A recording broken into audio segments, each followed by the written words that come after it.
আসলে ওই যে ক্যানাডিয়ান অ্যাম্বাসেডারের সাথে আমার দীর্ঘক্ষণ আলাপ হয়েছে, জানেন। আমি ওনার সাথে উনি বেসিক্যালি জানতে চেয়েছেন যে ইলেকশনের জন্য আমাদের প্রস্তুতি কীরকম। আমরা আমাদের বিভিন্ন সেক্টরে আমাদের যে প্রস্তুতি পর্যন্ত আমরা নিয়েছি, যে নেক্সট যদি ইলেকশন হয় আমরা ঠিকমতো ডেলিভার করতে পারবো কিনা, সে একটা বিষয় জানতে চেয়েছেন ওনারা। আমি ওনাদেরকে বিস্তারিত জানিয়েছি, আমাদের প্রস্তুতির বিষয়টা বিস্তারিত আমরা জানিয়েছি। বিশেষ করে আমরা অ্যাওয়ারনেস রেজিং ক্যাম্পেইনটা শুরু করবো মাসিভ স্কেলে, সারা দেশব্যাপী অ্যাওয়ারনেস রেজিং, ভোটার এডুকেশন শুরু করব। তা এবং আরও কিছু আছে যে যেমন এই যে আমাদের যে যারা পুলিং স্টাফ থাকবে তাদের ট্রেনিং, অবজারভার যারা থাকবে তাদের ট্রেনিং, পুলিং এজেন্টসদের ট্রেনিং, এই সমস্ত ক্ষেত্রে উনি বলেছেন যে কানাডা আপনাদের পাশে আছে, কানাডা আপনাদেরকে সাহায্য করতে প্রস্তুত। আর ইয়েতে এবং বলে যে it will continue. There will be many more communications and he knows that UNDP and IFS is working already. Then he will try to fill the gap, and I am very satisfied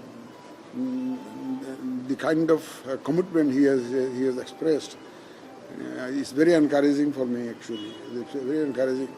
ওনারা চান যে আমরা যাতে free, fair and credible election যাতে হয়, সেটা আমাদের voter রেজিস্ট্রেশনে আমরা ফিমেল ভোটার্সদেরকে কীরকম ইনক্লুড করতে পেরেছি সেটা উনি এমফাসাইজ করেছেন। তারপরে ওই যে হিল এরিয়াতে অ্যাওয়ারনেস রেজিং ক্যাম্পেইনটা কীভাবে করবেন সেটা জানতে চেয়েছেন। আমি বলেছি আমরা we have plans, UNDP is working, IFS is working. আরেকটা বিষয় ওনাদের কাছ থেকে জানতে চেয়েছি যে the abuse and misuse of AI. The other day I saw a video of our head of the government marketing for a digital platform. This is absolutely produced by AI. So the misuse of AI may be a big threat for us. So we have sought their assistance how to address this issue.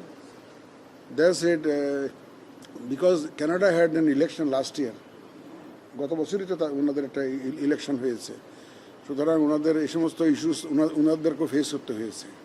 সুতরাং ওনাদের অভিজ্ঞতা থেকে আমার সাথে আলাপ হয়েছে যে ওনাদের অভিজ্ঞতা প্রসূত তাদের যে সাজেশনগুলো আমরা তাদের কাছ থেকে চেয়েছি তারা দিবে। We are seriously working on this issue. আশা করি ওই কানাডা আমাদের বিভিন্ন দেশ তো আমাদের পাশে এগিয়ে আসছে, and they have full confidence in the election commission that this commission will be able to deliver a free, fair and credible election. And এবং কানাডা অত্যন্ত খুশি যে আমাদের কমিটমেন্টের কথা শুনে, যে অত্যন্ত খুশি এবং তারা দে আর হাইলি স্যাটিসফাইড। তো যাক, আমি লাস্টলি বলেছি যে দিস ইন্টারাকশন উইল কন্টিনিউ, আমাদের মধ্যে যে আলাপ আলোচনাটা কন্টিনিউ করবে। He said this is not my first visit, and yes, I welcome your more visits in the future because he has agreed to support us, So I am very happy with I am very satisfied with the discussion I had with him. Yeah. So thank you very much. Sir, Canada কিভাবে help করবে, তারা কিভাবে বলেছেন কিংবা আপনারা তাদের কাছে কি হেল্প চেয়েছেন, একই সঙ্গে নির্বাচন কখন হবে এই বিষয়গুলো নিয়ে আলোচনা হয়েছিল? উনি তো জানতে চেয়েছিলেন যে whether there is a specific date. I said no. I said no. The kind of help you say, I said, awareness raising campaign, training, etc., etc. Because UNDP is already helping us, but there is a basket for a project by India. So every country is coming. The other day, Japan এসছে না, Japan Australia এসে গেছে, তো Canada might also join. That might also. I said that you try to coordinate with them. তারা coordinate করে আলাদাভাবেও করতে পারে, তা আমাদের এই সেক্টরে ওনারা হেল্প করবেন আমাকে বলে উনি জানিয়েছে।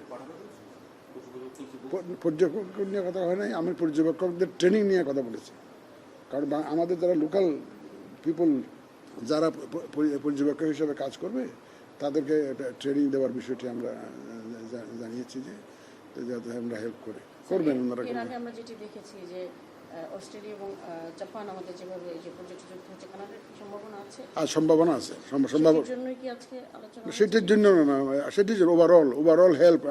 উনি জানতে চেয়েছেন যে আমরা কোন কোন এরিয়াতে ওনারা আমাদেরকে সাপোর্ট করতে পারেন, সাহায্য করতে পারেন। তো সেই প্রক্রিয়াটি আজকে আগিয়েছে কিনা, তারা যুক্ত হবে?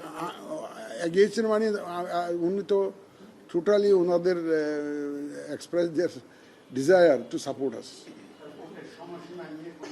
না, সমস্যা নিয়ে কোনো আলাপ হয় না। এটা সময়সীমা সম্পর্কে আপনারা যা জানেন আমিও তাই জানি। তা আমি বুটের যেদিন বুট হবে তার 2 মাস আগে আপনাদেরকে আমি জানিয়ে দেবো।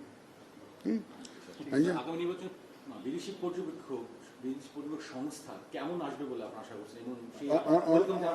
অনেকে আসে। আমার ইউরোপিয়ান ইউনিয়নকে তো অলরেডি রিকোয়েস্ট করেছি যে অবজারভার হিসেবে কাজ করার জন্য। এখন তো আর এনগেজ করার দরকার নেই, আমাদের এটা অসুবিধা নেই। বাট আমরা তো একটা ড্রাফট তো করে ফেলেছি অলরেডি, আপনারা জানেন এটা করে ফেলেছি।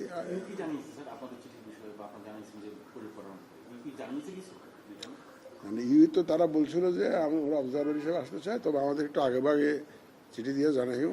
কারণ আমাদের 28টা দেশ, আমাদের ইউ তো একটা দেশ না, 28টা দেশের সাথে কোঅর্ডিনেট করে তাদের লোকজন পাঠাইতে হবে, ডিসিশন নিতে হবে। এই জন্য একটু আগে ভাগে জানাতে বলছিল, তো এই জন্য আমরা আগে ভাগে জানিয়েছি যে আমরা ইউ আর ওয়েলকাম। হ্যাঁ, কিন্তু পর্যবেক্ষক তারা গত 3টা নির্বাচনকে সার্টিফিকেট দিয়েছে, যারা তাদেরকে নিবে কেন? যে সমস্ত পর্যবেক্ষক গত 3টা নির্বাচনকে সার্টিফিকেট দিয়েছে যে খুব সুন্দর নির্বাচন হয়েছে, অ্যাকসেপ্টেবল ক্রেডিবল নির্বাচন হয়েছে, তো তাদেরকে কি আমাদের নেওয়া উচিত? আমরা নিব, দেখে শুনে নিব যারা ডিপেন্ডেবল, রিলায়েবল এবং যাদের এক্সপিরিয়েন্স আছে। আমি ফরেন অবজার্ভের কথা বলছি, যাদের এক্সপিরিয়েন্স আছে বিভিন্ন দেশে, তারা হয়তো ইলেকশন অবজার্ভ করেছে।